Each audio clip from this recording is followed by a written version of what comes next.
So, welcome once again to Elmwood Street, Gary. It's good to see you. And for anybody who doesn't know, this is my good friend and colleague, Gary Linton. Hello. And my name's Phil Goodman, also known as Laurie Shaw. And what's the plan today, Gary? Well, let's just do something that looks good as a demonstration and teaches people a few things about hypnosis and maybe gives me more choices in my life. Okay. Do what I do and say what I say. All right. No. I said, do what I do and say what I say. And now that you've allowed your eyes to close,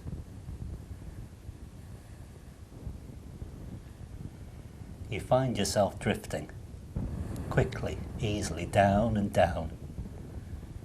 As the neck muscles start to relax, as your breathing starts to go more evenly. Drifting down and down into whatever state you want to drift into. But not drifting too deep, because we've got work to do. And there's a part of you that knows exactly what would be the most useful work to do on this particular occasion. Consciously, you might have ideas about that yourself, but there's another part of you that knows much more about exactly what would be an appropriate piece of work at the appropriate level to work at in these circumstances. So that part of you can start to bring towards the surface those things that would be useful for you to work on in this context. And as that happens, you can find your eyes wanting to open, so that in this short moment they'll open all by themselves. And as soon as they do, we'll carry on with a little game called Do What I Do and Say What I Say.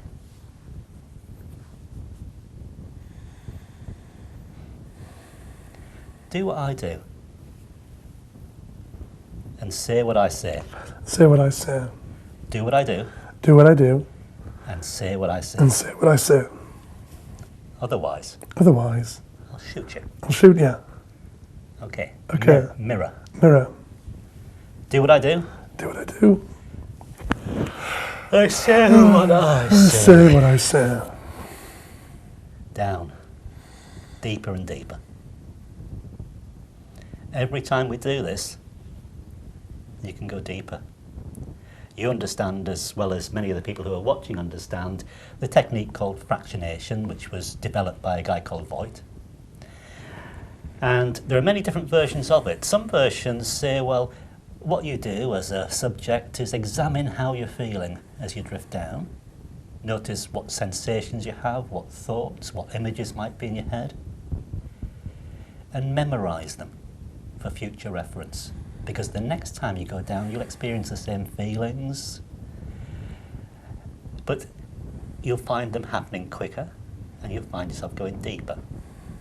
So whenever you're ready, when you've reached the level that's just right for this stage, which might be just as deep as you can go without any further help from me, then it's as if you've just reached the bottom and you've landed on a trampoline and you find yourself bouncing back up to the surface, so that when you reach the level where you started,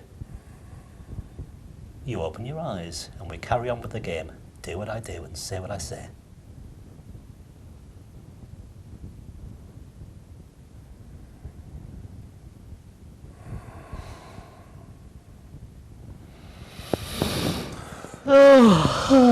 Do what I do. Do what I do.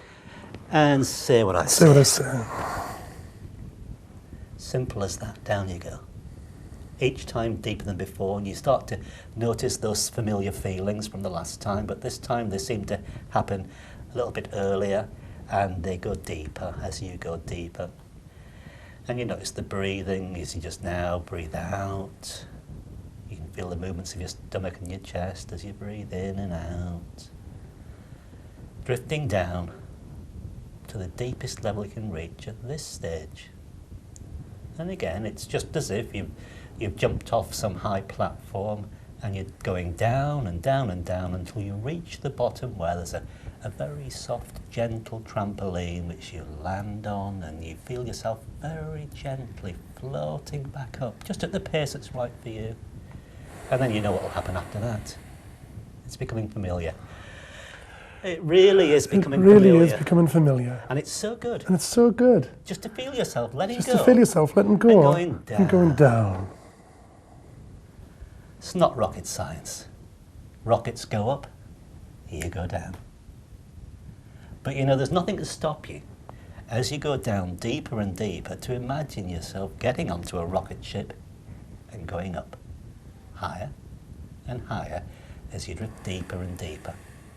And it's a real strange dichotomy of feelings, because you can feel the body relaxing, you can feel yourself drifting down and down and down, and yet at an energetic level you can feel yourself going up, and it's exhilarating. It's like being on one of those rides at Alton Towers or Disney World in Florida or Disneyland in California. You've been on many of those rides, is that right? Just nod your head, yeah. And you know, the funny thing is, every time you nod your head, you go deeper and deeper. Got it? Got it. Good. So you've been on many of those rides, and some of them give you a real thrill. It's exciting just being there, but then you actually go through the queue, and it's a long wait sometimes, and you see many interesting things as you go along that queue. Sometimes you zigzag backwards and forwards, and you see the same faces over and over again.